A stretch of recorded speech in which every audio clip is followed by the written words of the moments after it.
Hey friend, tonight we drift back into a world where winter was more than a season. It was a test of endurance. Imagine the Great Plains swept in white, the moon glowing faintly through a sky of ice, the land vast and silent except for the wind that moved endlessly across it. Long before electricity, furnaces, or even heavy wool blankets, native families faced these winters with nothing but their wits, their traditions, and what the land itself could give. Close your eyes and hear the soft crackle of firewood at the center of a teepee.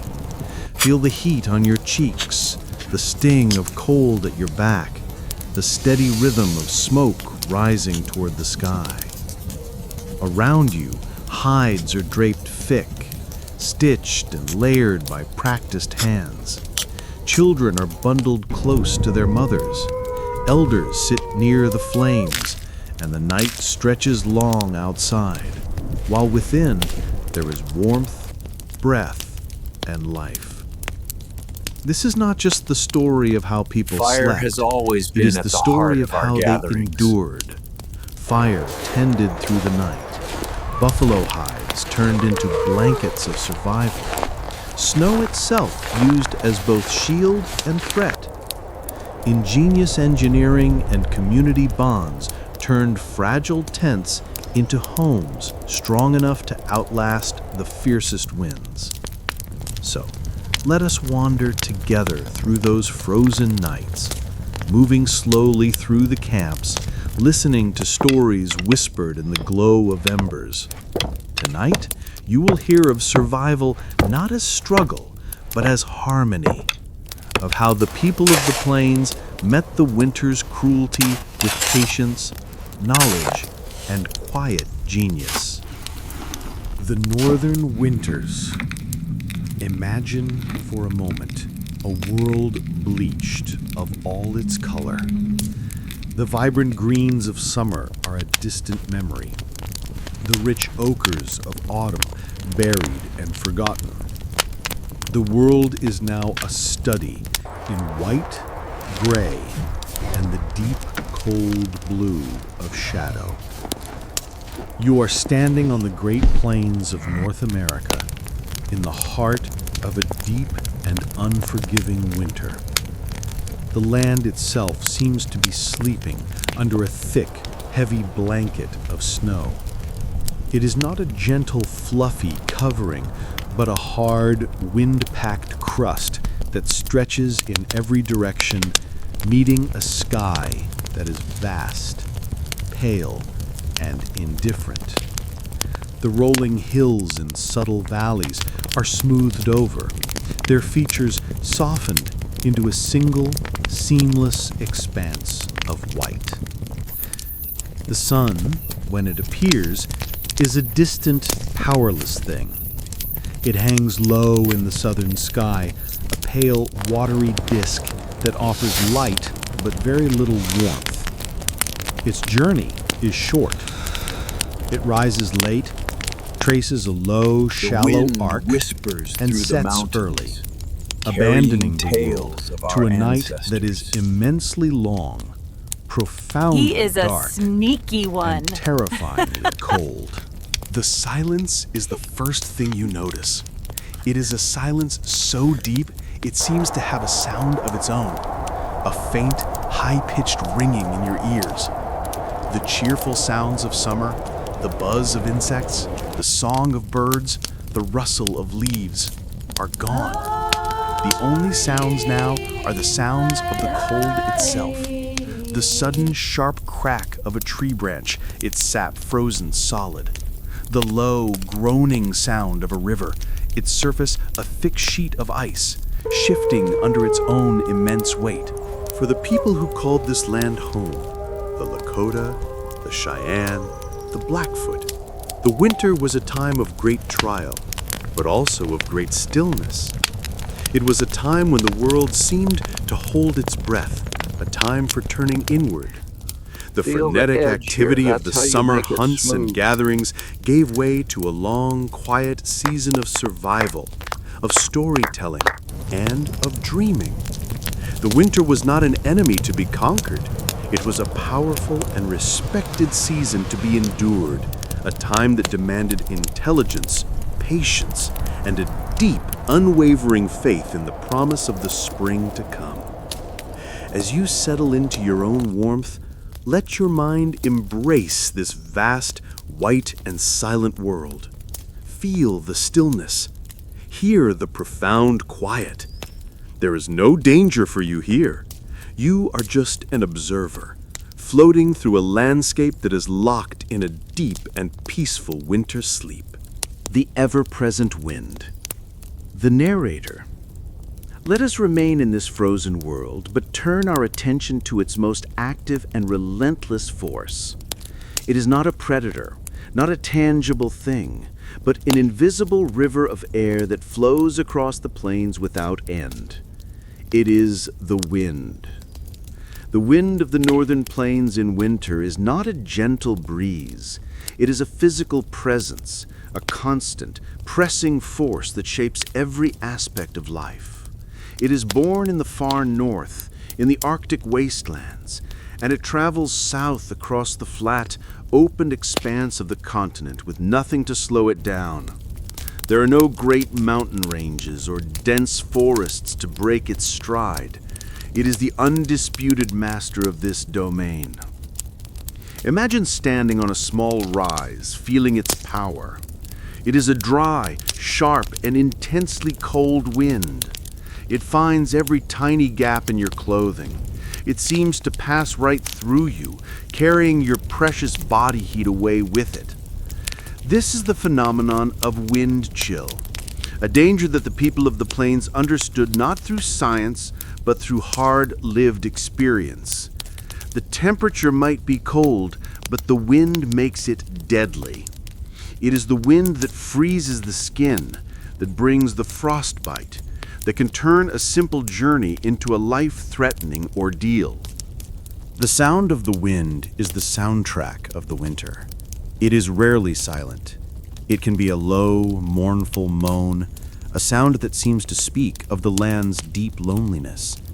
It can rise to a high-pitched, whistling shriek as it passes through a narrow coulee or around a rock outcropping.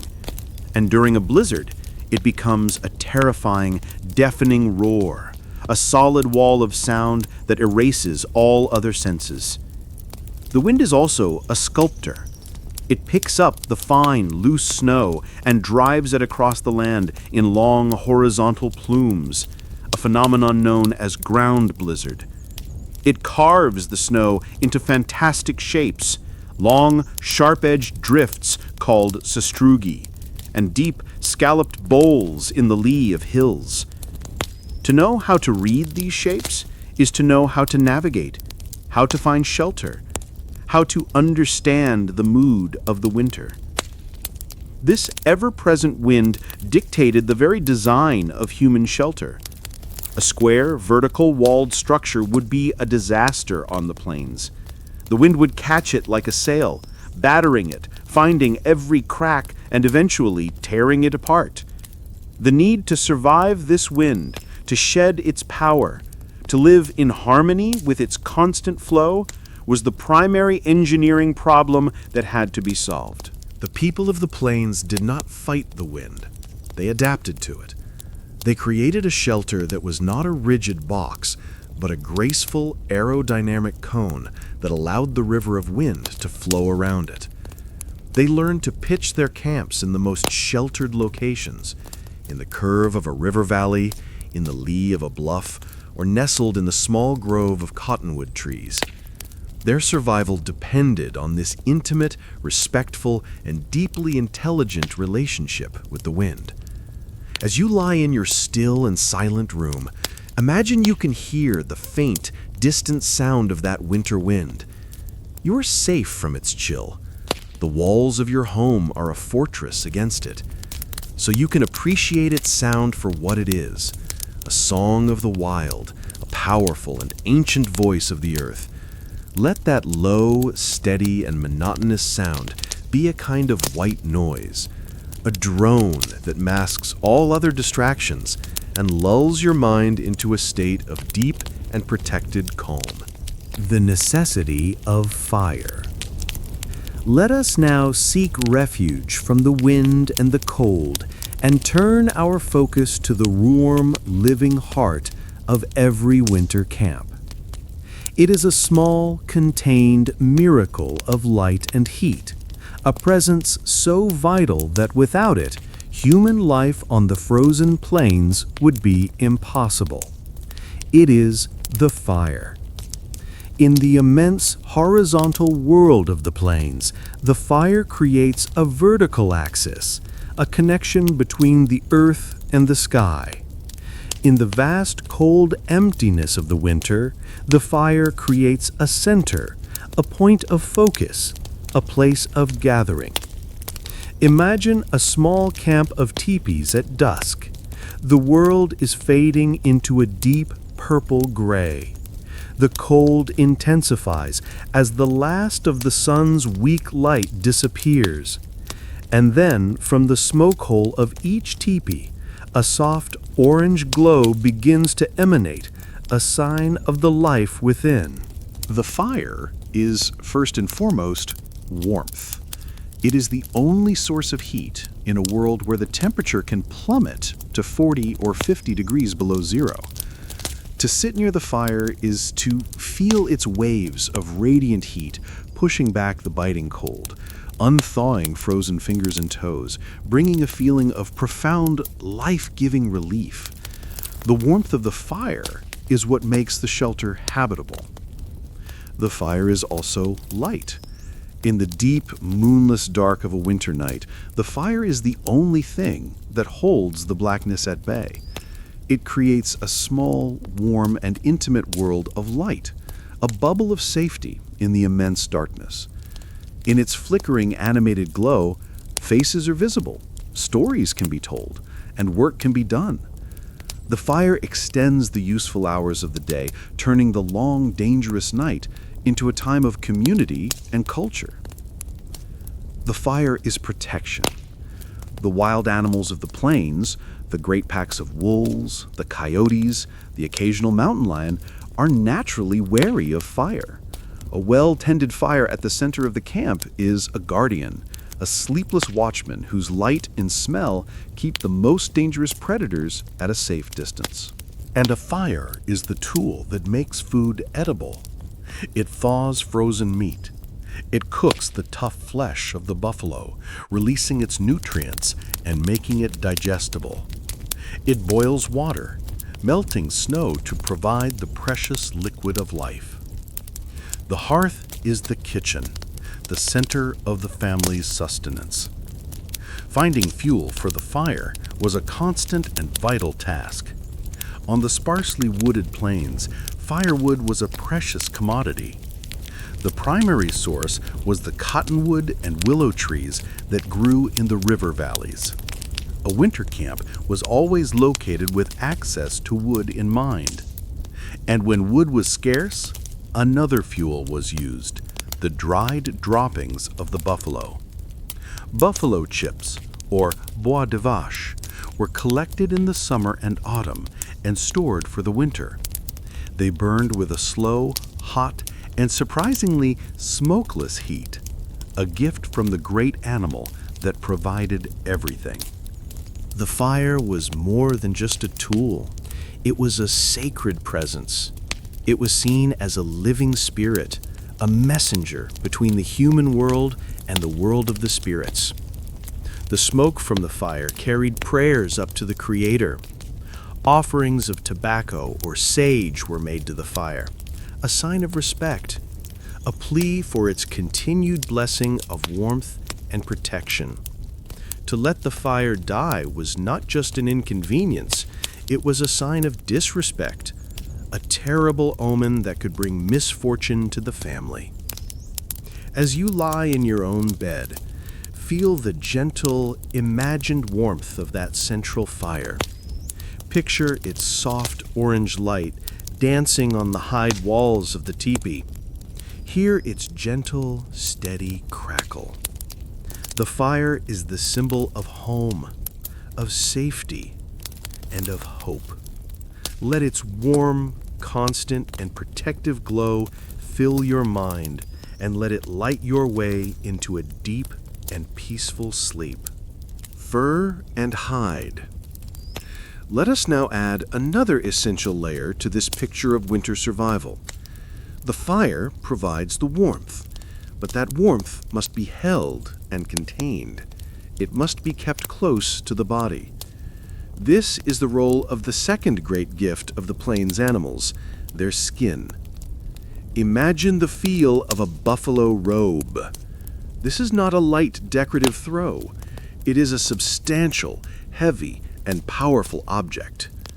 On one side is the leather, the tanned hide, scraped and softened until it is pliable, yet still thick and tough enough to block the wind.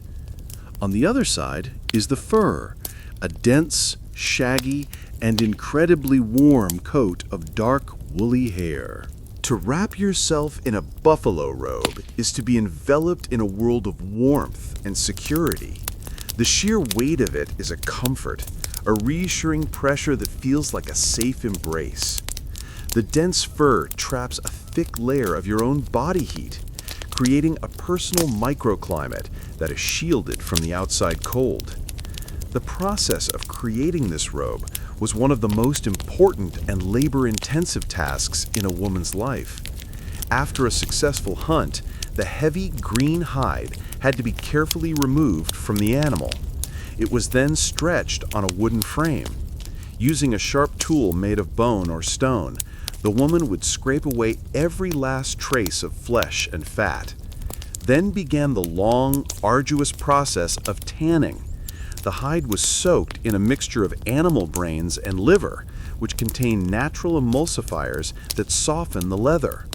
It was then stretched, rubbed, and worked day after day until it transformed from a stiff raw pelt into a soft, supple, and incredibly durable material. To wrap yourself in a buffalo robe is to be enveloped in a world of warmth and security. The sheer weight of it is a comfort, a reassuring pressure that feels like a safe embrace.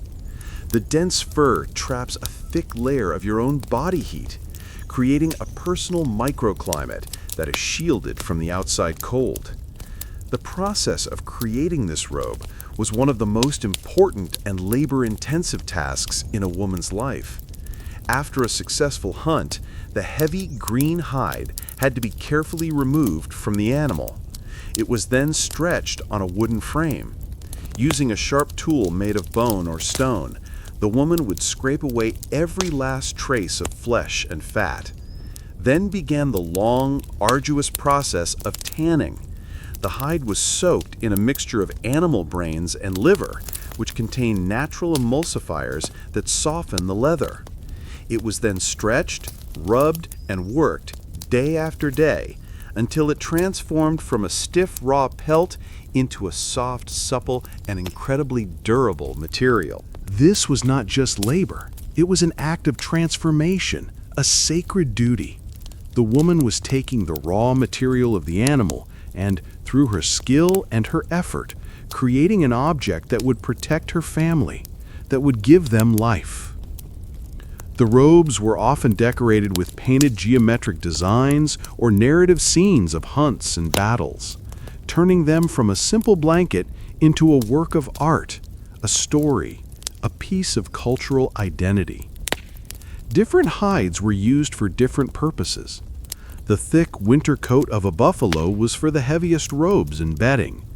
The lighter, more pliable skin of a deer or an antelope was used for clothing, for leggings, shirts, and dresses. The soft, delicate hide of a fawn might be used to make a baby carrier. The fur of a wolf or a coyote might be used for a warm hat or for mittens. Make a baby carrier. The fur of a wolf or a coyote might be used for a warm hat or for mittens. To wear these clothes, to sleep under these robes, was to be in a constant, intimate relationship with the animal world. You were literally wrapped in the skin of the animal that sustained you. This fostered a deep, profound respect for these creatures. They were not just a resource to be exploited. They were relatives, fellow beings in the great circle of life. An offering of thanks was always made to the spirit of the animal after a hunt. Its gift of life was never taken for granted. As you lie under your own blankets, made of woven cotton or synthetic fibers, think of that ancient organic connection. Imagine the heavy, comforting weight of a buffalo robe. Feel its soft, dense fur against your skin.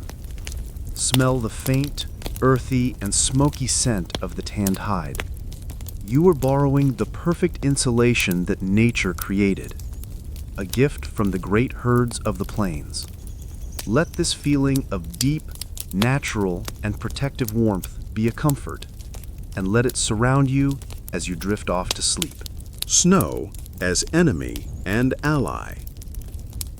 Let us now turn our attention to the one element that defines the winter landscape more than any other: the snow.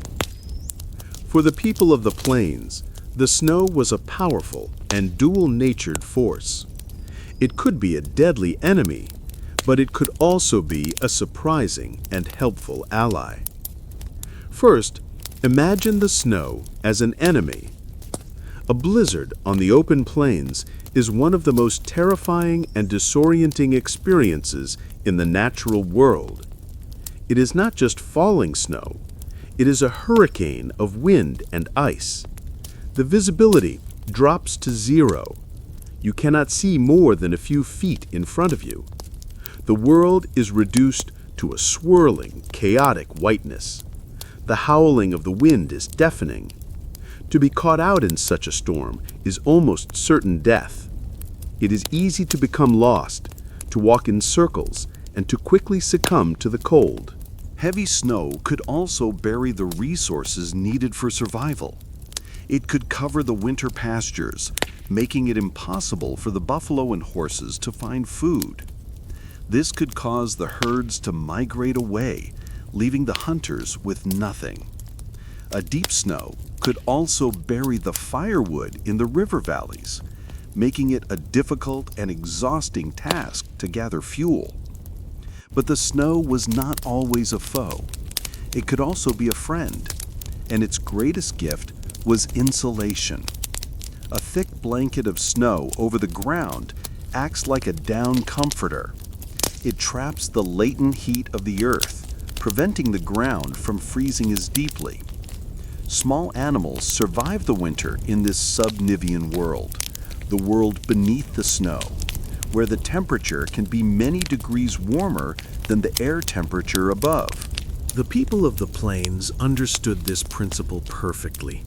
One of the most important tasks after setting up a winter camp was to use the snow as an architectural tool. They would shovel and pack the deep snow up against the base of their teepees, creating a thick, insulating wall that could be several feet high. This snowbank, or berm, would completely seal the gap between the bottom of the hide cover and the frozen ground. It stopped all drafts, creating a snug, airtight seal that was essential for keeping the warmth of the fire inside. The snow also provided a source of clean water. While eating snow directly can be dangerous as it lowers your core body temperature, melting it over the fire provided an endless supply of fresh, pure water for drinking and cooking. And snow was a record keeper. The fresh snow after a storm was a blank page on which the animals would write their stories. A hunter could read the tracks in the snow with incredible skill. He could tell what kind of animal had passed by, how long ago, how fast it was moving, and even if it was injured. The snow was a map that led to the food that would sustain his family. Even the deep cold that came with the snow could be an ally. The frozen rivers, which were obstacles in the summer, became flat, easy-to-travel highways in the winter. The frozen ground made it easier to move heavy loads on a sled or a travois. To survive the winter was to understand this dual nature of the snow. It was to respect its destructive power, but also to harness its protective and revealing qualities. It was a relationship of deep, practical, and unsentimental knowledge. As you lie in your warm and comfortable bed, think of the quiet, soft, and gentle nature of falling snow. Imagine it piling up outside your home, not as a threat, but as a soft, insulating blanket, muffling all the sounds of the outside world, creating a deep and profound sense of peace and stillness. Let this image of the quiet, protective snow be a final, soothing thought that covers all your worries and guides you into a deep and tranquil sleep. The genius of the teepee. Let us now step inside, out of the wind and the snow, and into the remarkable structure that made life possible on the frozen plains. It is a home that is often seen as simple, but it is in fact a masterpiece of physics and design, perfectly adapted to its environment. This is the teepee. Do not think of it as a flimsy modern camping tent. A traditional plains teepee was a substantial and formidable structure, a warm, dry, and comfortable home that was the product of thousands of years of refinement. It all begins with the poles. A team would travel to the mountains or the river valleys to find the right trees, usually tall, straight, and slender lodgepole pines. These poles were precious. They were carefully cut, peeled, and seasoned. A typical teepee might require 15 to 20 of these poles, each one perhaps 25 feet long. They were a family's most valuable possession after their horses. The construction is an act of elegant geometry. 3 or 4 primary poles are lashed together near the top and raised to form a stable tripod. This is the anchor of the structure. The other poles are then laid into the crotch formed by this tripod, their bases forming a wide circle on the ground, typically 15 to 20 feet in diameter. The result is a tall, stable, and graceful cone. This conical shape is the first stroke of genius. It is incredibly aerodynamic. The fierce winds of the plains, which would batter a flat-sided wall, simply flow up and around the gentle slope of the teepee, putting very little stress on the structure. The second feature is that the cone is not perfectly symmetrical. It is tilted, being steeper at the back and more gently sloped in the front, where the door is.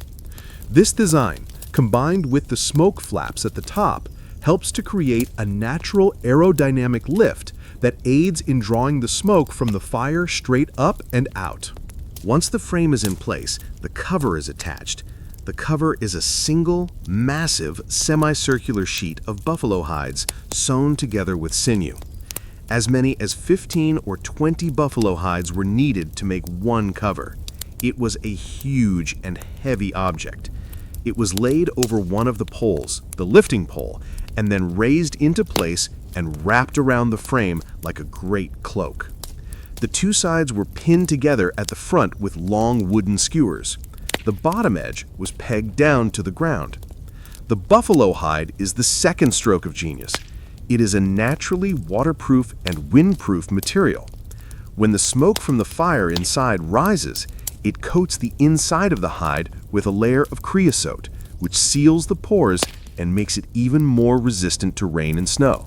The teepee is more than just a shelter. It is a home that is alive to the elements. It is not a sealed box. It breathes. It responds to the wind. It creaks and groans softly in a strong gust, but it holds firm. It is both strong and flexible, a perfect balance for the ever-changing conditions of the plains. It is also a portable home. An entire village could be taken down, packed onto horses and dog travois, and moved to a new location in a matter of hours. This mobility was essential for a people who followed the great buffalo herds. The teepee was not a static object, but a part of a nomadic, rhythmic way of life. As you lie in your own stationary home, with its rigid walls and permanent foundation, think of the elegance and intelligence of the teepee. It is a structure born of a deep understanding of wind, of weather, and of the materials the land provided. It is a home that is in harmony with its world. Let the image of its simple, graceful, and powerful form be a source of calm and admiration, a symbol of a life lived with intelligence, with elegance, and with a quiet, confident resilience. The smoke hole to the sky. Let us now focus our attention on the very apex of the teepee, the point where the poles meet and the hide cover opens to the world. This is not just a hole for the smoke to escape. It is the lungs of the teepee, a sophisticated and adjustable ventilation system that was the key to living comfortably and safely with an open fire inside a small enclosed space. At the top of the teepee, the hide cover is not sealed. Instead, there are two large wing-like flaps of hide, each one attached to a long external pole. These are the smoke flaps, or what the Lakota called the wachapiyinting, the hears of the teepee. These two poles allow the flaps to be moved and adjusted with great precision. This system is the teepee's most brilliant feature. By moving the two poles, the flaps can be opened or closed, and their angle can be changed in response to the wind. Imagine a calm, cold night. The two flaps might be opened wide, creating a large V-shaped opening that allows the smoke from the central fire to rise straight up and out. The rising hot air from the fire creates a natural draft, a chimney effect, that continuously draws fresh, cold air in from under the bottom of the teepee cover, feeding the fire with oxygen and circulating the air within the lodge. Now imagine the wind begins to blow from the west. The person tending the fire will go outside and, using the two long poles, adjust the smoke flaps. They will close the flap on the west side, the side the wind is coming from, and keep the flap on the east side, the lee side, open. This creates a barrier that prevents the wind from blowing down into the teepee. The wind now flows over the opening, creating a low-pressure zone that actively sucks the smoke out of the lodge, just like an airfoil on a modern chimney. This adjustable system meant that no matter which direction the wind was blowing from, the inside of the teepee could remain relatively smoke-free. This was absolutely essential. Without it, the teepee would quickly fill with blinding, choking smoke, making it uninhabitable. The ability to fine-tune the ventilation was the secret to the teepee's success as a year-round dwelling. The smoke hole was also a window to the sky. From inside the teepee, you could look up past the dark, converging poles and see a small patch of the night sky. You could see the stars, the Wichunkpee, moving in their slow, silent dance. You could see the moon. This small opening was a constant connection to the vast, sacred world outside. It was a reminder that the teepee was not a prison, but a sanctuary, a small, human world nested within the much larger cosmic one. The smoke itself, as it rose from the fire and passed out through the smoke hole, was seen as a prayer, a visible manifestation of the family's thoughts and hopes being carried up to Wakantanka, the Great Spirit. The column of smoke rising from a winter camp was a sign of life, a sign of community, a sign of prayer. As you lie in your sealed and silent room, think of this breathing, living shelter. Imagine lying by the fire, looking up through the dark poles to see the bright, cold stars in the winter sky. Feel the gentle, constant circulation of the air, the cool draft along the floor, the warm air rising with the smoke. The teepee is not a static object. It is a dynamic system, a partnership between human design and the natural forces of wind and fire. Let this image of a shelter that breathes in harmony with the world be a deeply calming and centering thought. Layers of protection. Narrator. Let us now add another layer of ingenuity to our understanding of the teepee. The single outer wall of buffalo hide was a formidable barrier against the elements, but in the deepest, most bitter cold of winter, it was not enough. To create a truly warm and comfortable home, a second inner layer was required. This inner layer was a long curtain of hides, called an ozon in the Lakota language. It was a separate wall of tanned deer skin or young buffalo hides, often beautifully painted with personal or spiritual designs. This curtain was suspended from the teepee poles, hanging down from about head height to the floor, circling the entire interior of the living space. The ozon did not touch the outer wall. It was hung about a foot inside it, creating a crucial air gap between the two layers of hide. This simple gap was a powerful piece of insulation technology. The trapped, still air acted as a buffer, preventing the cold from the outer wall from radiating into the living space, and preventing the warmth from the inner space from escaping too quickly. It is the same principle used in modern double-glazed windows. This inner wall completely transformed the interior of the teepee. It created a cozier, more intimate space. It covered the exposed poles and the rough, smoky inner surface of the main cover, providing a clean, bright, and often beautifully decorated wall for the living area. But its most important function was to perfect the teepee's ventilation system. The fresh, cold air that was drawn into the teepee from under the outer cover did not spill directly into the living space. Instead, it was channeled up through the gap between the two walls. As it rose, it was warmed by the heat radiating from the fire and the living area. It then flowed over the top of the ozon and circulated gently back down into the room, now as a current of pre-warmed fresh air. This brilliant system eliminated the cold drafts that would have otherwise chilled the people sitting by the fire. It meant that you could be comfortable and warm while the lodge was still constantly supplied with fresh oxygen for the fire and for breathing. The ozon also provided an extra layer of protection from the weather. If any rain or melting snow managed to find its way through the outer cover, it would simply run down the inside of the main wall and onto the ground in the air gap, leaving the inner living space and the bedding completely dry. In the most extreme cold, even more layers could be added. A family might wrap a second outer layer of hides around the bottom half of the teepee.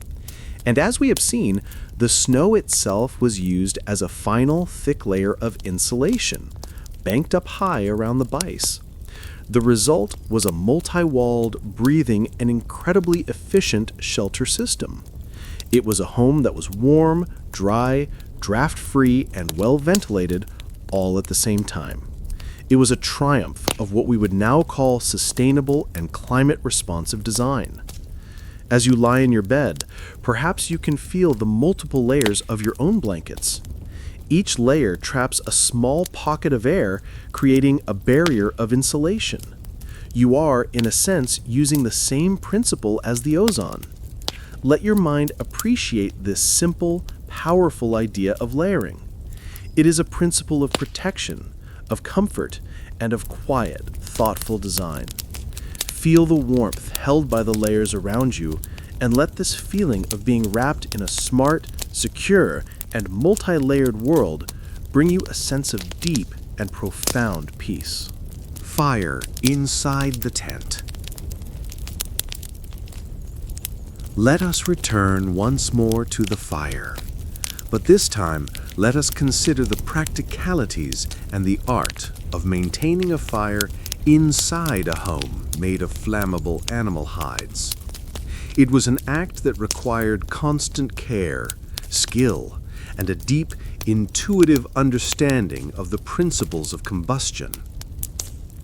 The fire in a teepee was not a large, roaring bonfire. That would be wasteful of precious fuel and would produce far too much smoke and dangerous sparks. The winter fire was a small, compact, and incredibly efficient heat source. It was built in a shallow pit dug in the very center of the floor. This central location was crucial. It meant that the heat radiated out evenly in all directions, warming the entire circular living space. The pit itself helped to contain the embers and to concentrate the heat. The fire was built in a specific way, often called a star fire or a council fire. Several long logs were arranged like the spokes of a wheel, their tips all pointing towards the center. The fire was lit only at the very center, where the tips of the logs met. This meant that only a small part of the wood was burning at any one time. This method had several advantages. It created a small, hot, and concentrated fire that produced a surprising amount of heat with very little smoke. It was also incredibly easy to regulate. If you wanted more heat, you simply pushed the logs a little further into the center. If you wanted less heat, you pulled them back slightly. And it was very economical with fuel. A few logs could be made to burn slowly and steadily for many hours. The choice of wood was also important. Dry, seasoned hardwood like cottonwood or ash was preferred, as it burned cleanly with a minimum of smoke and sparks. Softwoods like pine were avoided for the indoor fire, as they produce a great deal of creosote and are prone to spitting dangerous embers. The fire was a constant presence, but it changed its character throughout the day and night. During the day, it might be built up to cook a meal or to provide heat for working on crafts. But as the family prepared for sleep, the fire would be carefully banked. It would be allowed to burn down to a deep, thick bed of glowing red-hot coals. These embers produced a steady, radiant heat with almost no smoke and no open flames, making them the perfect, safe heat source for the long night. This bed of embers was the heart of the teepee's warmth. Its gentle, constant heat would rise, warming the air, which would then be held in by the insulated, multi-layered walls of the teepee. It turned the entire structure into a kind of slow-cook oven, a space that could maintain a survivable and even comfortable temperature throughout the coldest night. The fire inside the tent was a partnership. The people tended the fire, and the fire, in turn, tended the people. It was a relationship of mutual dependence, a constant, quiet dialogue between the human and the flame. As you lie in your centrally heated home, the source of your warmth, invisible and silent, think of this more intimate, more present form of heat. Imagine the soft, orange-red glow of that bed of embers in the center of the dark teepee. Feel its gentle, steady, and radiant warmth. Hear the almost silent hiss and crackle as log settles. It is a quiet, living, and profoundly comforting presence. Let this image of a small, safe, and perfectly managed fire be the gentle warmth that soothes your mind and body into a state of deep and peaceful sleep. The circle of life.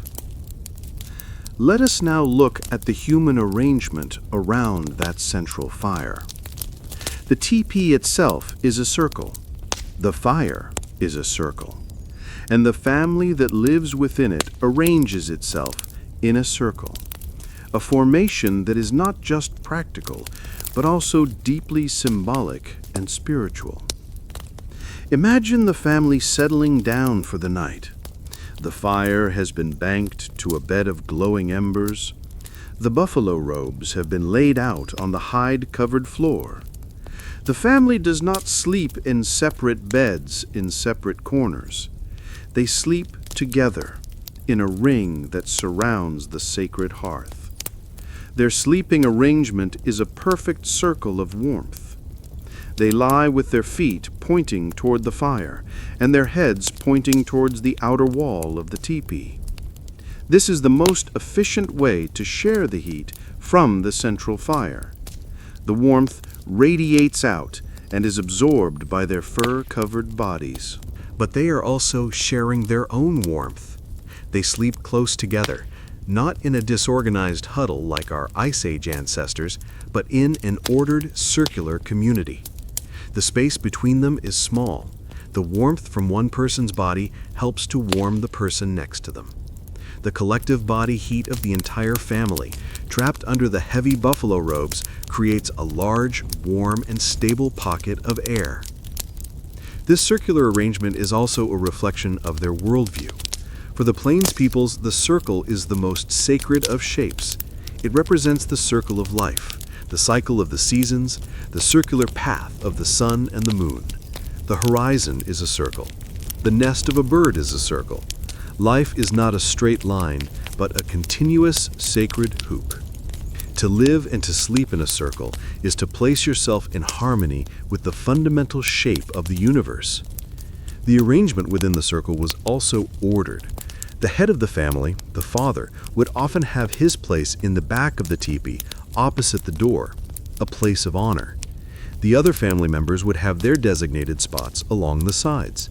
The space was not just a physical one, it was a social and spiritual map.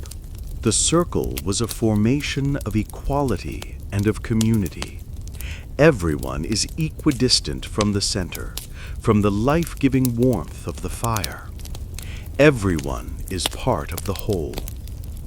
The circle has no sharp corners, no divisions. It is a shape that fosters unity and belonging. As you lie in your own rectangular room, in your own rectangular bed, think of the soft, gentle, and inclusive shape of the circle. Imagine the feeling of being part of that ring of sleeping people. You can feel the warmth of the fire on your feet. You can feel the presence of your family beside you. You can hear the soft, collective rhythm of their breathing. You are not alone against the cold. You are part of a circle of warmth, a circle of family, a circle of life. There is a profound and unshakable security in this arrangement.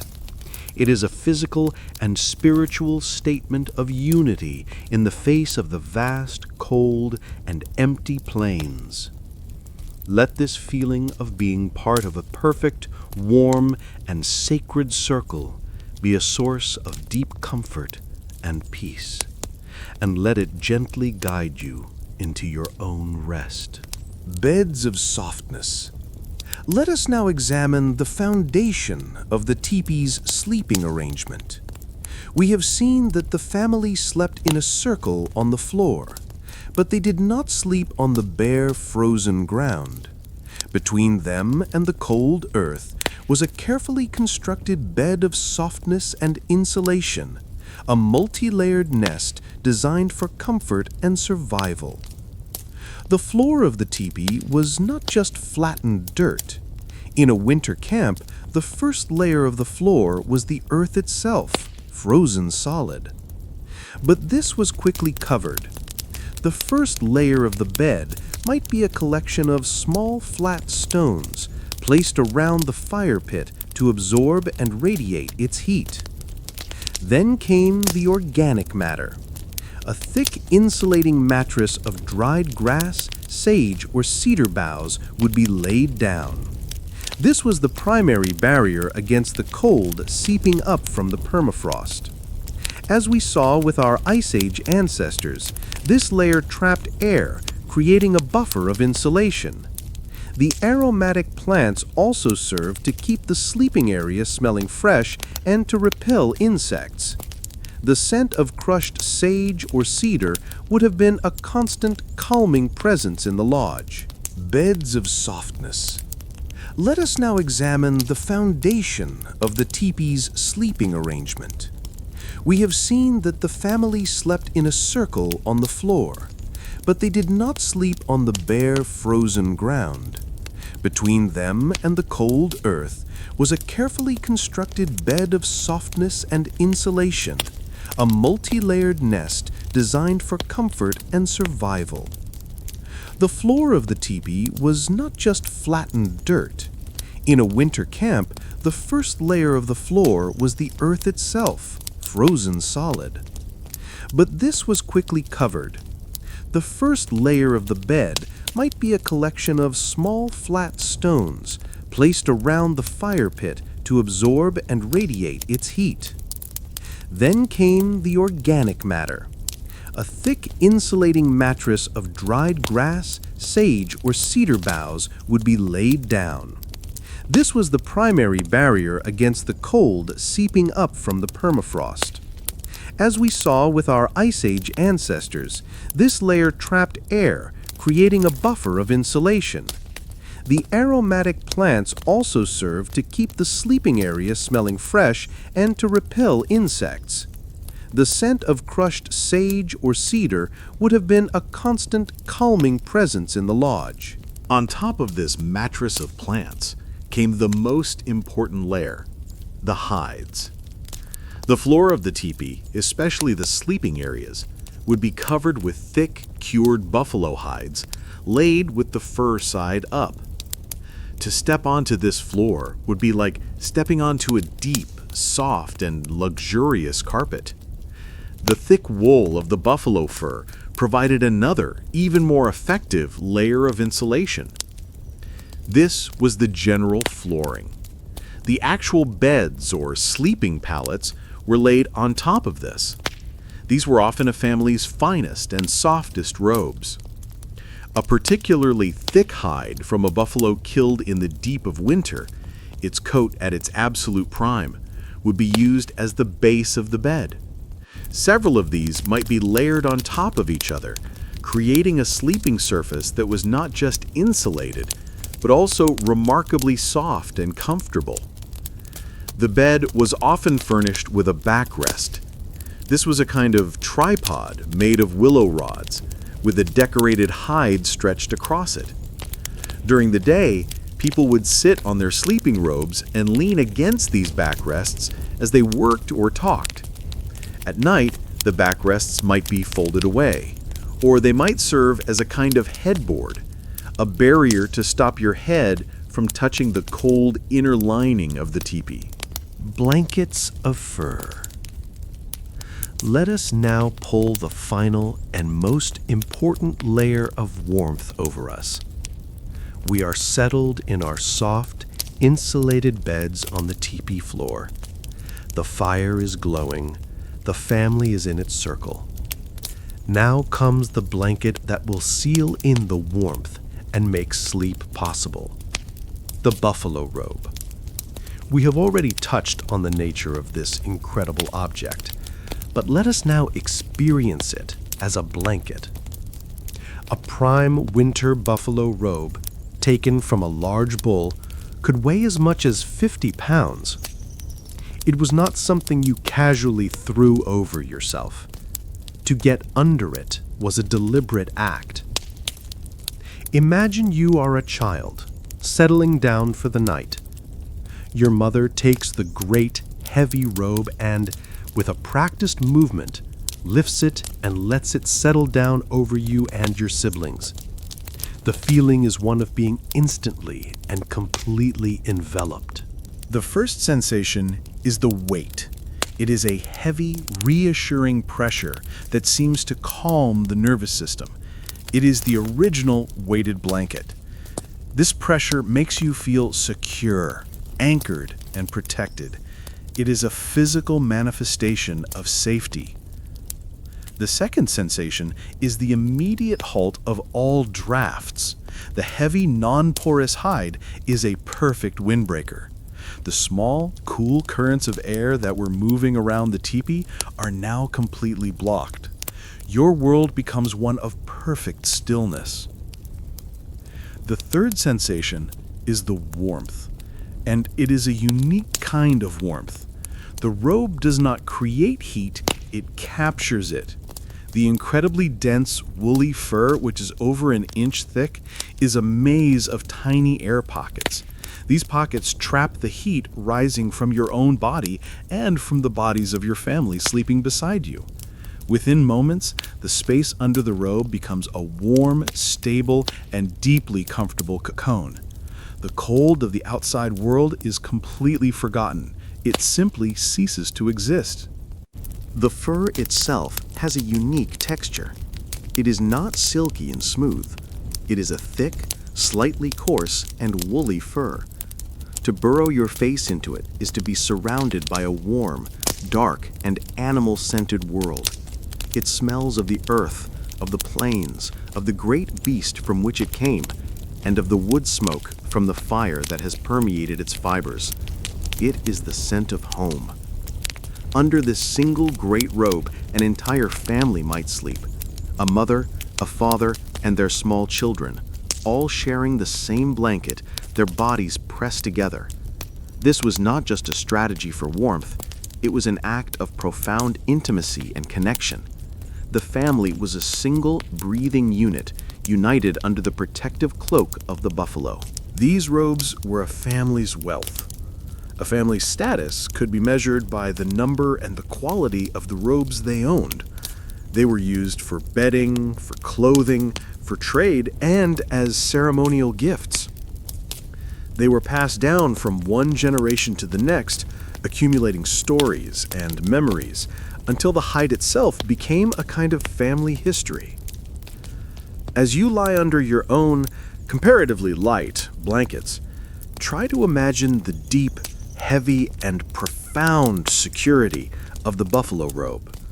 Let your own blankets feel heavier, more substantial. Let them be your personal shield against the night. Feel their gentle, steady pressure. Allow yourself to sink into the warmth that you yourself have created, held, and reflected back at you. You are in your own personal cocoon, a safe, warm, and dark world perfectly designed for the journey into a deep and untroubled sleep. Children in the cold. Let us now focus on the most vulnerable members of the winter camp and on the specific, gentle strategies that were used to keep them safe and warm through the long, cold nights. For an infant or a small child whose small body loses heat so quickly, the winter night was a time of particular danger. Their survival depended on a constant, unbroken circle of warmth and care. The primary source of warmth for a baby was not the fire, nor even the buffalo robe, but the body of its mother. Imagine a mother settling down to sleep in the teepee. Her infant is not placed in a separate cradle or a bassinet. The baby sleeps right beside her, tucked into the curve of her body. This practice of co-sleeping was universal and essential. The baby is not bundled in multiple layers of its own clothing, which could be cumbersome and even dangerous. Instead, the baby is often undressed and placed directly against the mother's skin, inside her own sleeping robe. This skin-to-skin contact is the most efficient way to transfer heat. The mother's large, warm body acts as a personal, living furnace for the child.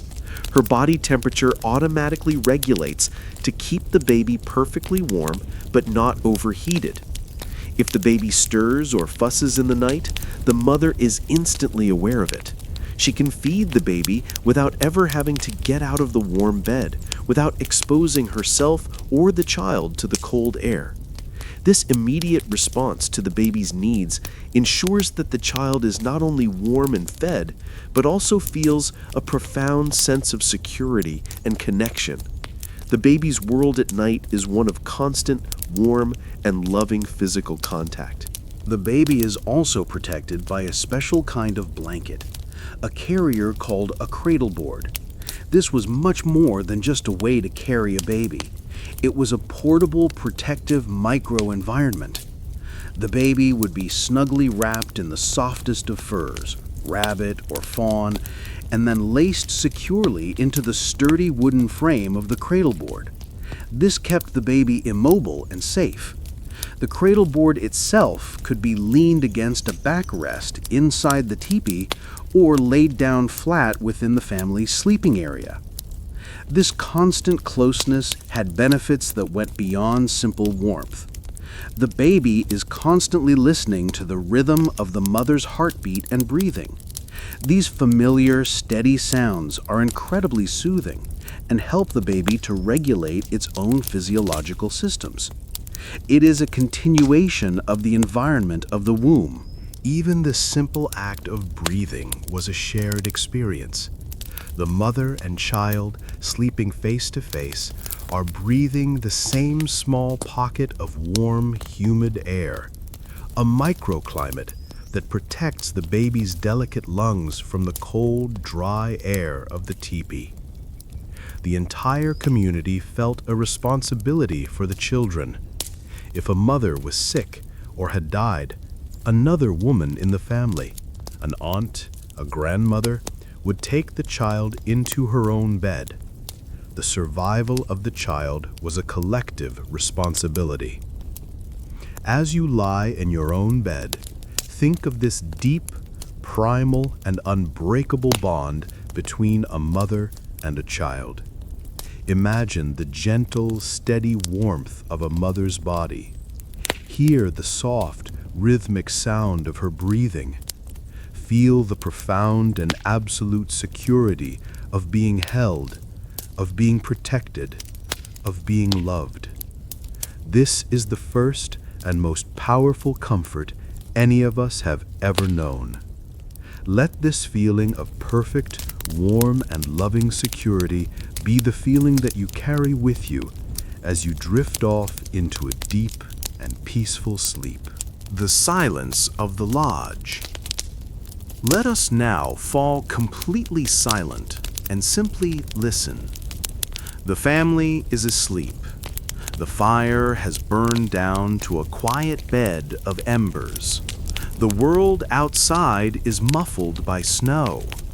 We are in the deep of the night, in the heart of the winter teepee, and we are listening to the sounds of its silence. The silence inside a teepee is not an empty silence. It is a silence that is full of small, gentle, and intimate sounds. It is the sound of life held in a fragile temporary truce with the great cold silence of the winter outside. The first sound you can hear is the sound of breathing. It is not just your own breathing, but a soft, collective chorus. You can hear the deep, slow rhythm of your father's breath, the softer, quicker breaths of your siblings beside you, the tiny, almost inaudible sighs of the infant sleeping against its mother. This gentle, rhythmic sound is profoundly reassuring. It is the sound of your family, alive and safe all around you. Then there is the sound of the teepee itself. The lodge is not a rigid, dead structure. It is made of organic materials, and it responds to the world. In a strong gust of wind, you can hear the faint, low creak of the lodge poles, straining against the hide. You can hear the soft, rustling sound of the hide cover as it shifts and settles. These are the sounds of your shelter, working, protecting you. From the outside world, some sounds still penetrate, but they are transformed. The howling of the wind is no longer a sharp, cutting sound. It is a low, distant, and muffled moan, its power softened by the thick layers of hide and snow. The sound of snow falling on the teepee is not a sound at all, but a feeling, a soft, gentle, and almost imperceptible pressure on the skins. A heavy snowfall creates an even deeper, more profound silence, as if the entire world has been wrapped in cotton. And then there are the sounds of the fire. The open flames have died down, but the bed of embers is still alive. You can hear the occasional soft, popping sound as a pocket of gas is released from a piece of wood. You can hear the very faint, almost subsonic hiss of the glowing coals. These are the quietest, most peaceful sounds of the fire. the sounds of its slow, steady, and watchful slumber. Your own body contributes to the symphony. You can hear the beat of your own heart, a steady, muffled drum in the quiet. You can hear the soft rustle of the buffalo robe as you shift your position in your sleep. And you can see the evidence of the cold even in the warmth. Your own breath, as you exhale, turns to a small white cloud of mist in the still air of the teepee. You can see it for a moment, illuminated by the faint red glow of the embers before it dissolves. It is a beautiful, fleeting, and constant reminder of the delicate balance between the warmth of your own life and the great cold of the world outside. As you lie in your own quiet room, try to tune your ears to its own subtle sounds. The hum of an appliance, the distant sound of a car, the creak of the house settling. Let these sounds be your own lodge's quiet, nightly song. Now, let them all fade. Let your mind fill with the imagined sounds of the teepee's silence, the breathing, the embers, the muffled wind. Let this deep, profound, and peaceful quiet be the only thing that exists. And in that perfect, gentle silence, allow yourself to drift away. The Night Watchers.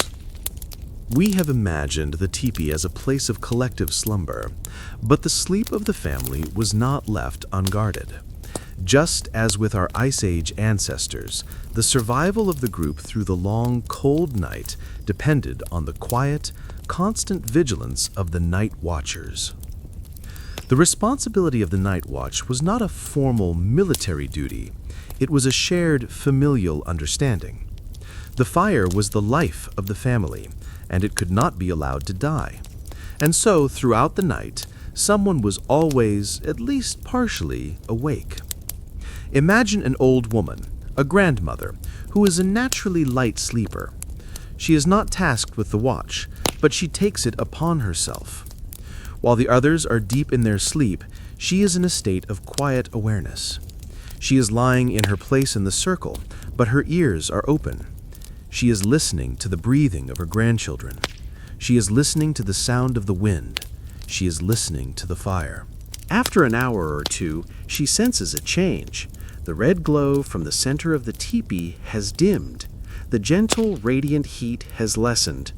Without a word, she rises from her bed. The others do not stir. She moves with the practiced silence of a lifetime. She goes to the small pile of firewood that is kept inside the teepee, near the door.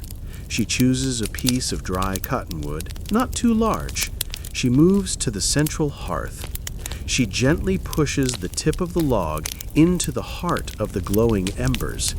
She might blow on them softly, her breath a gentle, controlled stream of air. The embers respond.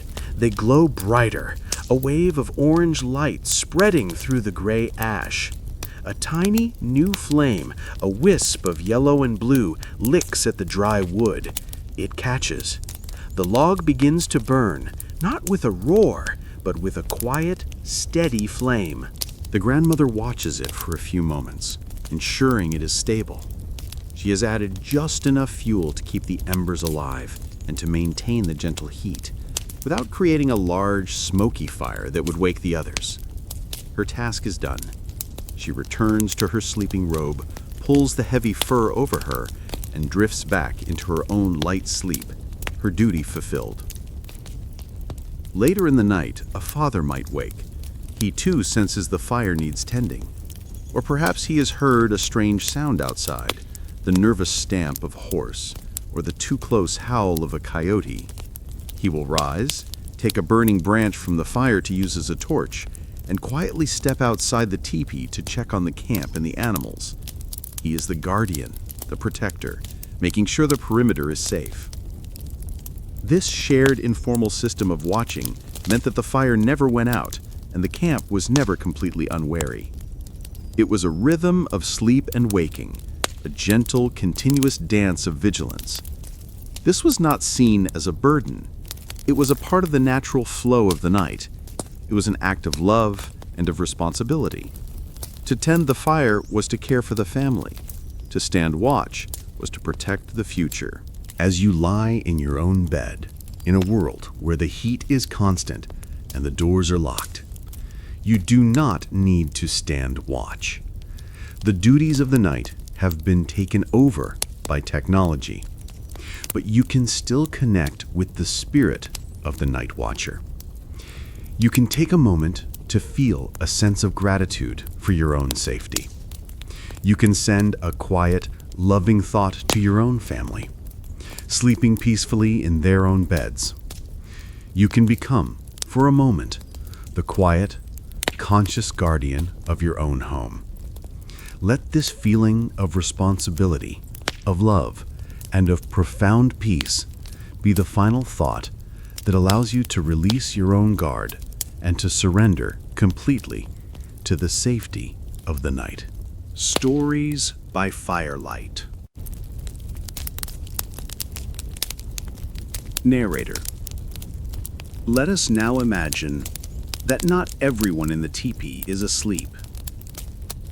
The fire has been built up a little, its flames dancing and casting long, moving shadows on the painted inner lining. The wind is moaning outside, but inside, a small group is gathered close to the warmth. A child has asked for a story, and an elder, a grandfather, clears his throat and begins to speak.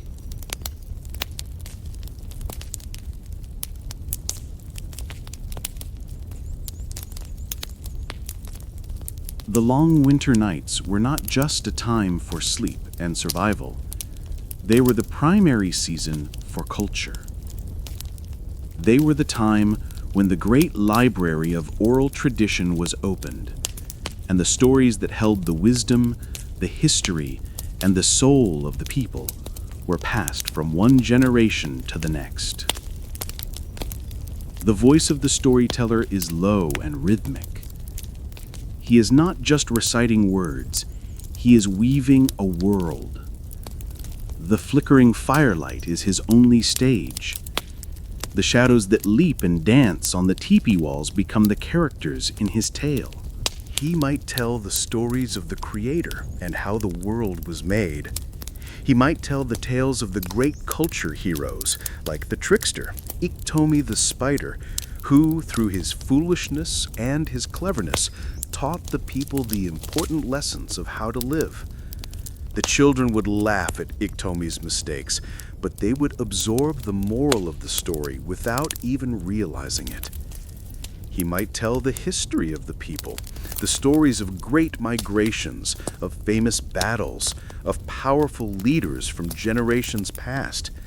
These stories connected the small family and their teepee to a long, proud, and unbroken chain of ancestors. They gave them a sense of their place in time. Or he might tell the sacred stories of the buffalo, of how the great herds first came to the people, and of the sacred relationship between the hunter and the hunted. These stories reinforced the deep spiritual respect for the animal that provided everything. The storytelling was an interactive experience. The listeners were not passive. They would grunt in agreement or exclaim at a dramatic turn.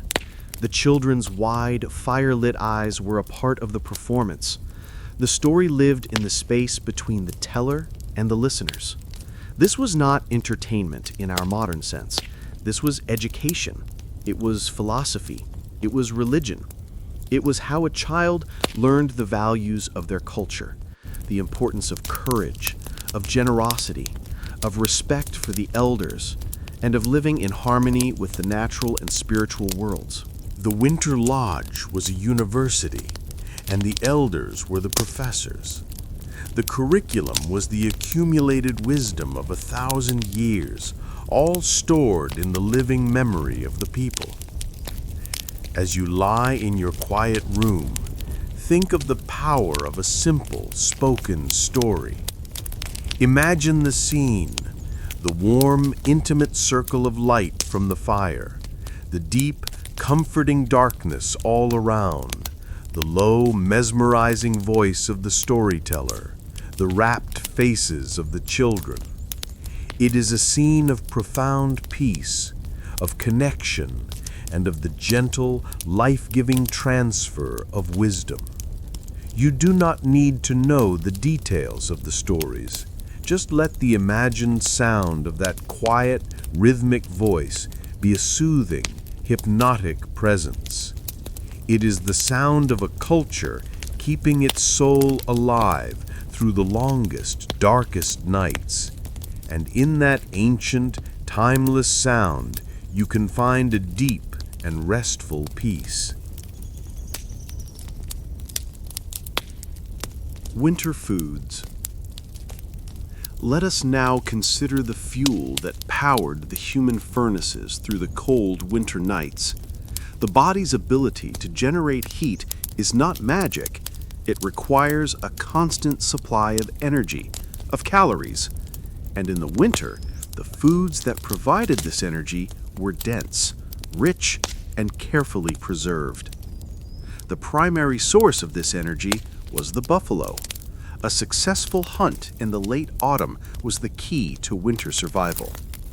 After a kill, the entire animal was used, but it was the meat and the fat that were the essential fuel for the winter.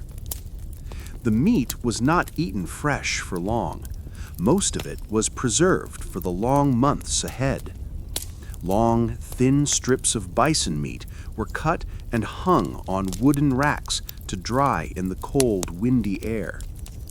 The dry climate of the plains was a perfect natural dehydrator. This dried meat, or jerky, was light, long-lasting, and packed with protein. But the real superfood of the winter was pemmican. This was a brilliant invention, a high-energy, nutrient-dense food that could last for years without spoiling. To make it, the dried meat was pounded into a fine, fluffy powder using stone mauls. This powder was then mixed with an equal amount of hot, rendered buffalo fat, the tallow.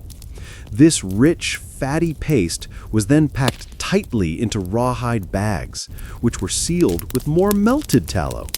Sometimes, dried berries, like choke cherries or Saskatoon berries, were mixed in, adding vitamins and flavor. Pemmican was the perfect winter food.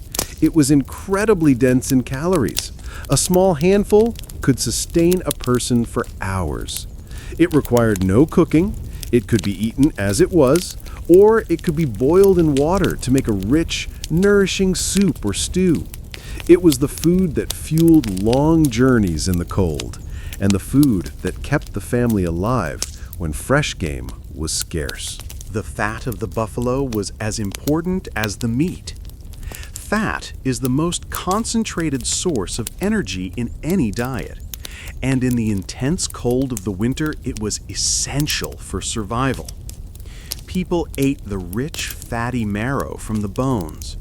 They rendered the suet into tallow, which was used for cooking, for pemmican, and even as a type of lotion to protect the skin from the dry, cold air. While the diet was heavily focused on meat, plant foods were not forgotten. Corn, beans, and squash, grown in small, sheltered gardens in the summer, were dried and stored. Wild turnips were dug from the frozen ground. The inner bark of certain trees could be eaten in times of desperation. To survive the winter was to have a well-stocked larder. The wealth of a family was not measured in money, but in the number of pemmican bags they had stored, in the amount of dried meat they had hanging in their lodge. As you lie in your bed, your own body warm and your stomach full, think of this rich, dense, and powerful food. Imagine the smoky, savory taste of dried buffalo meat. Think of the intense, concentrated energy of the pemmican. This was the food that literally fueled the fire of life through the coldest nights. Let the thought of this deep, sustaining nourishment bring a sense of comfort and satisfaction to your own body, a feeling of being well fed, well cared for, and perfectly prepared for a long and restful sleep. The rhythm of animals. Let us now turn our awareness back to the world outside the teepee, but listen to it in a new way. The life of the Plains people was not separate from the lives of the animals around them. It was deeply and inextricably intertwined. To survive the winter was to understand and to move with the rhythm of the animals. The most important rhythm was that of the great buffalo herds. The buffalo were the center of the universe. Their movements dictated the movements of the people.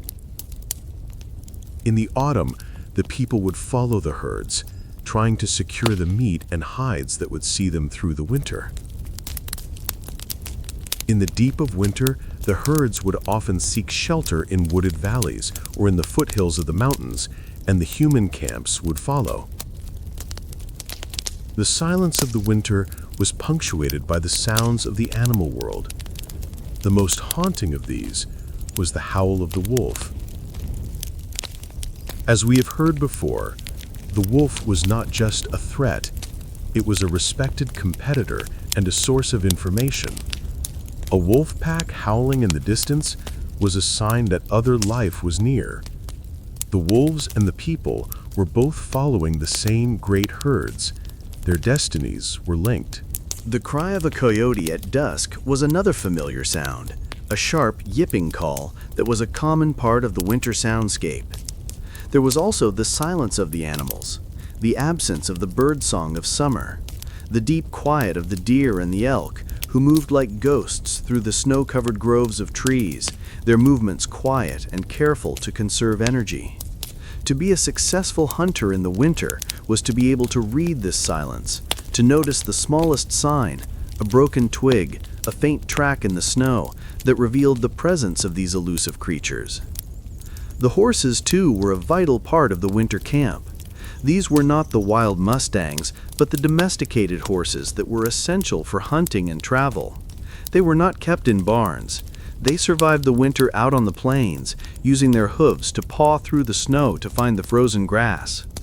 A family's horses would be kept close to the camp at night, their quiet stamping and soft snorting another familiar and comforting sound in the darkness. The health of the horses was a constant concern. A family that lost its horses in a bad winter was a family in deep trouble. This deep connection to the animal world was not just practical, it was spiritual. The animals were not seen as lesser beings. They were seen as other nations, other peoples, with their own societies, their own spirits, and their own wisdom. A hunter would pray to the spirit of the buffalo before the hunt, asking it to give its life for the people. He would learn from the wolf's cunning, from the elk's watchfulness, from the bear's strength.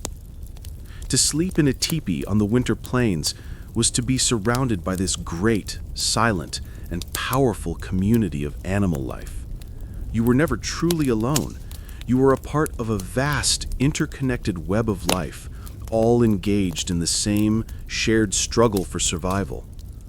As you lie in your own bed, let your mind feel this deep, quiet connection. Imagine the silent, shaggy forms of the buffalo huddled together against the wind. Hear the distant, lonely, and beautiful howl of the wolf. Feel a sense of kinship with these creatures of the cold. You are all a part of the same great family of life. Let this feeling of belonging, of being part of a vast and ancient community, be a source of deep and profound peace. Winter travel. The winter was a time of stillness, but it was not a time of complete immobility. Life required movement. A hunting party might need to travel for days to find the herds. A family might need to move its camp to a place with more firewood or better shelter. And travel in the deep of a northern winter was an art form in itself. Imagine a small group of people moving across the vast white landscape.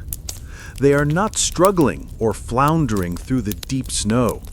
They are moving with a smooth, efficient grace, using technology that was perfectly adapted to this world. The key to winter travel on foot was the snowshoe. This was another masterpiece of simple, effective design.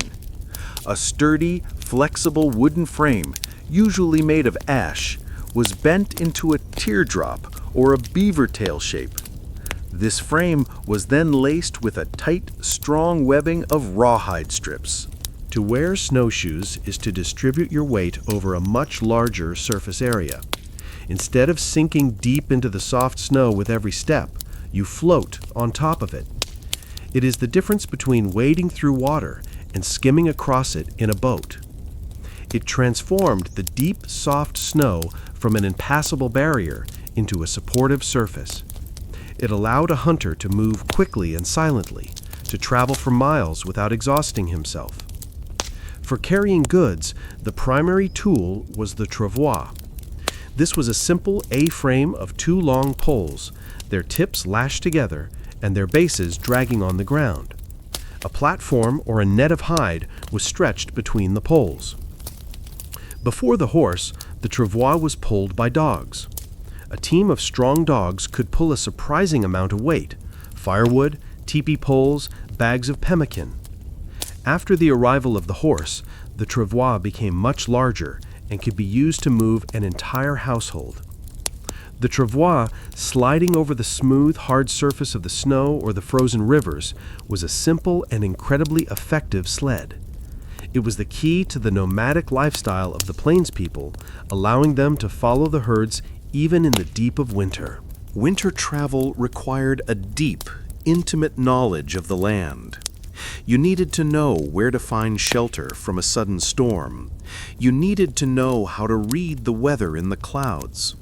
You needed to know how to navigate by the stars in the long, clear nights, or by the subtle shape of the wind-blown snowdrifts when the sky was overcast.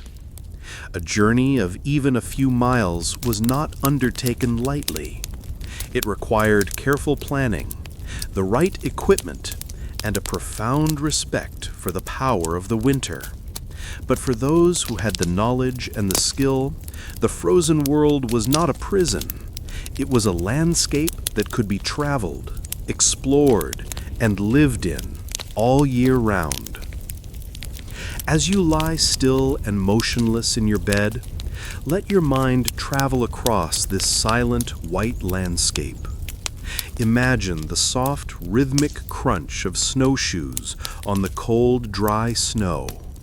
See the long, parallel tracks of a travois stretching back towards the horizon. It is a world of slow, patient, and purposeful movement. There is no hurry. There is only the steady, quiet rhythm of the journey. Let this feeling of slow, calm, and effortless movement be a gentle rocking motion that carries you deeper and deeper into a state of perfect rest. Rituals of survival. Let us now explore the invisible world that lay alongside the physical one. For the people of the plains, survival was not just a matter of practical skill and physical endurance, it was a matter of spiritual balance. To make it through the winter required not just a full larder, but a right relationship with the powerful, unseen forces that governed the world. The winter was a time of intense spiritual activity. The long nights and the enforced stillness of the camp provided the perfect opportunity for ceremony, for prayer, and for connecting with the spirit world.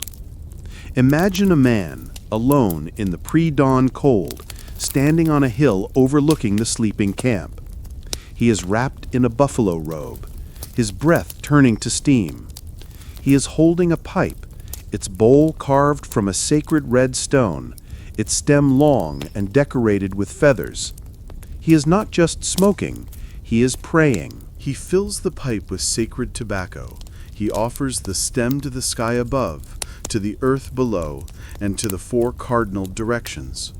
With each offering, he says a quiet prayer, asking for balance, for health, for the well-being of his family and his people. He then lights the pipe. The smoke is not just inhaled, it is a visible prayer, its white plume rising into the cold, still air, carrying his words and his thoughts to the Creator.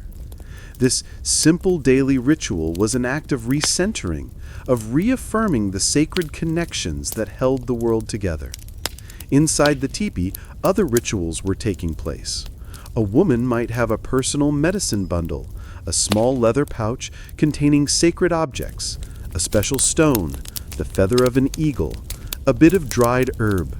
Before she slept, she would hold this bundle, praying for the protection of her children, for the safe return of the hunters. Songs were another powerful form of ritual. There were songs to honor the spirit of the buffalo. There were songs to call for a vision in a dream. There were lullabies that were also quiet prayers, asking the spirits of the night to watch over a sleeping child. These songs were not for performance. They were a form of spiritual technology, a way of using the power of the human voice to influence the invisible world. The winter was also the time for the most sacred ceremonies, like the sun dance, which, despite its name, was often prepared for during the winter months.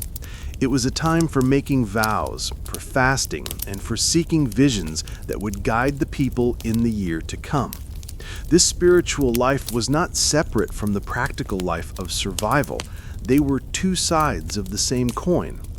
A hunter did not just rely on his skill with a bow, he relied on the guidance of his dreams and the blessing of the buffalo spirit.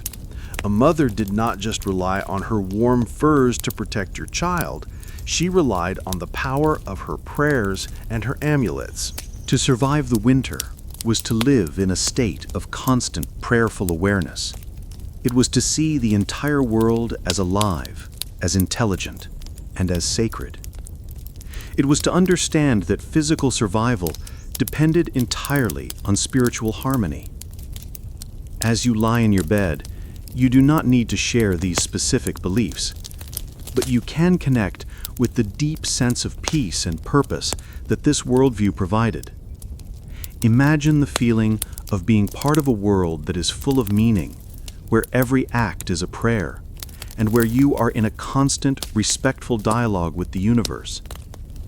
Let this sense of sacred connection, of a world held together by a great, invisible harmony, be a source of profound comfort and peace as you drift off to sleep. Dawn on a frozen camp. Let us now witness the end of the long, cold night. In the east, the deep, star-filled black of the sky is beginning to soften. A faint, almost imperceptible line of pale gray appears on the horizon. The dawn is coming. Inside the teepee, a subtle shift occurs. The deepest part of the night has passed. The watchers, who have kept the embers glowing, can now relax their vigilance. The air inside the lodge, which had grown cold in the pre-dawn hours, now seems to hold a new, expectant stillness. The first person to rise is often an elder. They move silently, their movements slow and deliberate in the cold. They go to the central hearth and, with a gentle breath, they coax the last sleeping ember back to life. A small flame is born, the first fire of the new day. As the light outside grows, from gray to a pale frozen blue, the rest of the camp begins to stir. You can see the first plumes of smoke begin to rise from the smoke holes of the teepees, thin, straight columns of gray against the pale sky. It is a sign that the families within have survived another night. Imagine stepping out of the teepee into the dawn. The cold is intense, a sharp, clean, and biting cold that takes your breath away. The world is pristine, silent, and incredibly beautiful. Every surface is coated in a delicate layer of frost, which glitters in the first low rays of the sun. The hide of the teepee sparkles as if it has been dusted with diamonds. The bare branches of the cottonwood trees are white with it. The world seems to have been reborn, cleansed by the deep cold of the night. The sounds of the camp begin. The soft crunch of footsteps on the hard-packed snow. The quiet murmur of voices. The sound of an axe, sharp and clear in the cold air as someone chops firewood. The soft nicker of a horse, its breath a great cloud of steam. This is a moment of quiet gratitude. To see the sunrise after a long winter night was not just a beautiful sight, it was a victory. It was a confirmation that the cycle continues, that life goes on, that the world has, once again, tilted back towards the light. The family gathers around the new fire inside the teepee. A simple morning meal is prepared, perhaps a warm soup made from pemmican, or a piece of dried meat heated over the flames. The warmth of the food and the growing warmth of the fire begin to seep back into their bodies. The dawn is a time of planning, of renewal. The hunters will discuss the tracks they saw yesterday and decide on the plan for the day's hunt. The women will plan their tasks, mending clothes, preparing hides, gathering wood. The children, full of a seemingly endless supply of energy, will be eager to go outside and play in the snow. As you lie in your bed, perhaps the dawn is beginning to break outside your own window, or perhaps you are deep in the middle of your own night. Either way, you can connect with this feeling of quiet, hopeful renewal. The night is a time for rest, for introspection, and for dreams. The dawn is a time for new beginnings. Let this image of a silent, frozen, and beautiful dawn be a comfort. It is a promise that even after the longest, darkest, and coldest of nights, the light will always return. And in that simple, unwavering promise, there is a deep and profound peace. The strength of togetherness. As we reflect on all these strategies for survival, the ingenious teepee, the warm buffalo robes, the carefully tended fire, we come to realize that the most powerful tool of all was not a physical object. It was the simple, unbreakable, and absolute necessity of togetherness. No single person could have survived a winter on the northern plains. No nuclear family living in isolation could have endured. Survival was a collective project. The true blanket against the cold and against the despair that the cold can bring was the community. Imagine the winter camp. It is not just one teepee, but a small village of them arranged in a circle. This circle is a physical manifestation of their unity. The camp is a single, interconnected organism. The hunt, the most critical of all winter activities, was a cooperative effort. A group of hunters working together could take down a great buffalo, a feat that would be almost impossible for a man alone. The meat from that hunt was not the property of the individual hunter who made the kill. It was shared among the entire band, according to a complex and ancient system of rules. The hunter who was lucky today would share with the hunter who was unlucky, because he knew that tomorrow their roles might be reversed. This ethic of radical generosity was not a moral choice, it was a survival strategy. The work of processing the kill was also a community effort. The women would work together to butcher the meat and to prepare the hides. This was a time for talk, for laughter, for sharing news, and for teaching the younger girls the essential skills they would need to know. Childcare was a shared responsibility. A child did not just have a mother, it had a dozen mothers, aunts, grandmothers, and older cousins all played a role in raising and protecting the children of the band. If a child's parents were lost, the child was not an orphan, it was simply absorbed into another family. And in the long, dark nights, the community provided a defense against fear. The loneliness of the vast empty plains was held at bay by the constant, close presence of others. The stories told by the fire were a shared history, a collective memory that bound them all together. The rituals and ceremonies were a way of reaffirming their shared identity and their common purpose. This deep reliance on each other fostered a social world that was profoundly different from our own. Individualism was not a celebrated value. The needs of the group always came before the needs of the individual. Cooperation, generosity, and responsibility to one's relatives were the highest virtues. The teepee itself was a symbol of this. It was a private home for the family, but its door was always open. People moved freely between the lodges, sharing food, sharing news, sharing warmth. As you lie in your own private space, think of this deep, powerful, and essential human connection. In our modern world, we often feel isolated, alone. But we carry within us the genetic and psychological inheritance of these ancestors, for whom togetherness was the very air they breathed. Let your mind feel a connection to that ancient communal strength.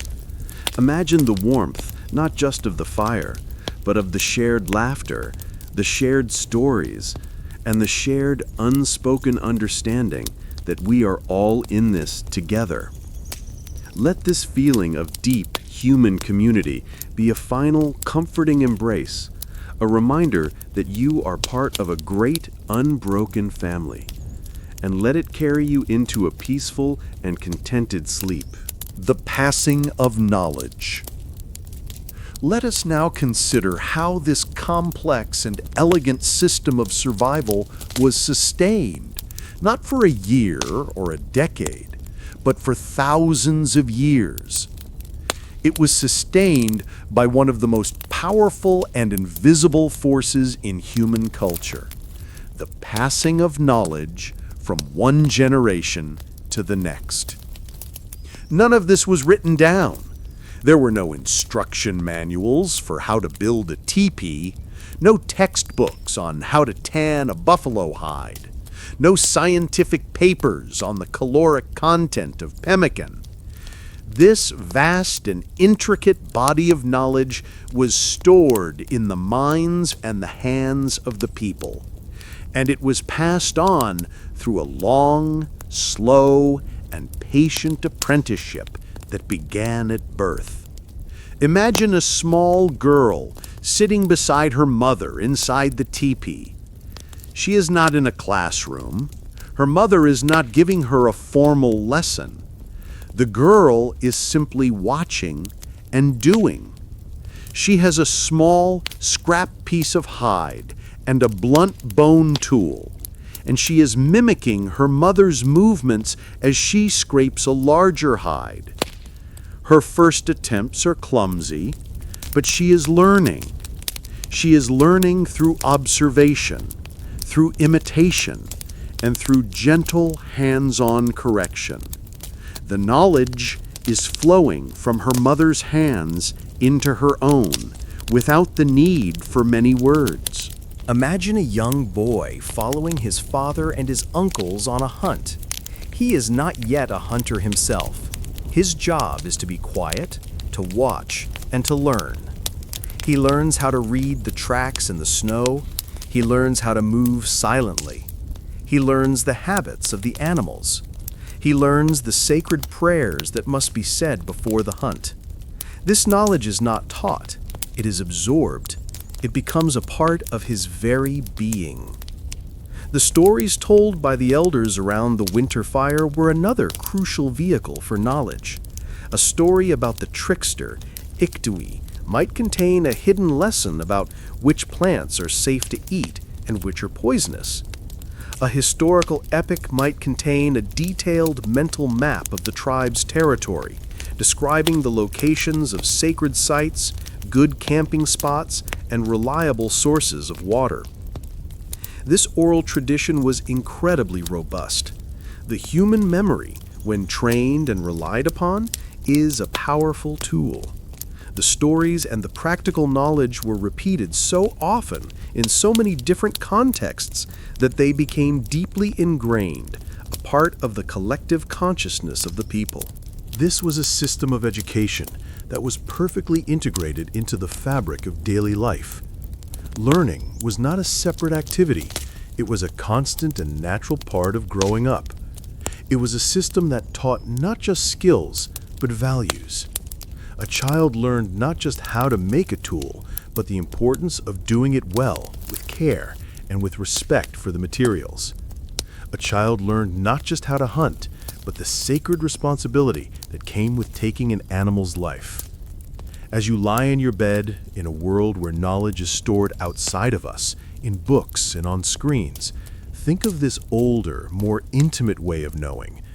Imagine a world where all the wisdom you needed to survive was held in the stories of your grandmother, in the hands of your mother, in the quiet example of your father. It is a world of deep connection, of profound respect for the elders, who are the living libraries of the people. Let the thought of this gentle, patient, and lifelong process of learning be a comfort. It is a testament to the enduring power of human connection and to the quiet, unbroken thread of wisdom that has carried us all through the long, dark nights of our past.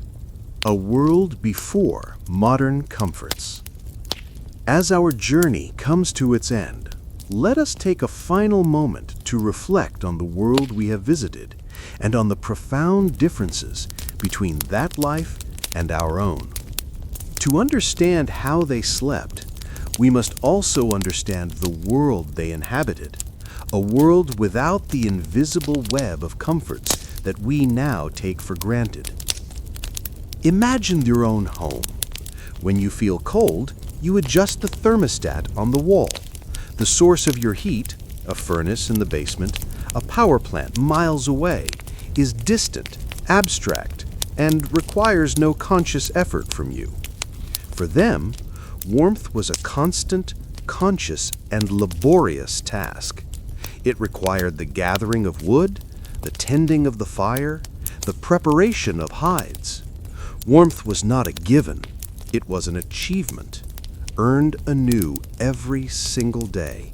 When it grows dark, you flip a switch and your world is flooded with a light as bright as the sun. You can banish the night at will. For them, the night was an absolute and non-negotiable reality. Their only light was the small, precious, and living flame of the fire. They lived within the night, not in opposition to it. This was a life of incredible physical hardship, but it was also a life of incredible sensory richness and skill. To live in that world was to be able to read the sky, to understand the language of the wind, and to know the names and the uses of every plant. It was to have your senses sharpened to a degree we can barely imagine. It was life with very little clutter. A family's entire possessions could be packed onto a single travois. Every object was either essential for survival or held a deep spiritual significance. There was a clarity and a purpose to their material world that we have perhaps lost. And it was a life of profound connection. Connection to the land, to the animals, to the changing of the seasons, to the spirit world, and, most importantly, to each other. Their survival was so deeply rooted in their community that the idea of a lonely or an isolated person was almost unthinkable. To reflect on this is not to romanticize it. Their lives were short and filled with dangers and sorrows we can hardly comprehend. But it is to appreciate the quiet genius and the deep resilience that allowed them to not just survive, but to create a rich, meaningful, and beautiful culture in the heart of such a challenging world. As you lie in the peak of modern comfort, surrounded by the fruits of thousands of years of technological change, allow yourself to feel a moment of quiet connection to these ancestors. The comforts you enjoy are a testament to the long journey of humanity. But the deep, fundamental needs for warmth, for safety, for community, and for meaning have not changed at all.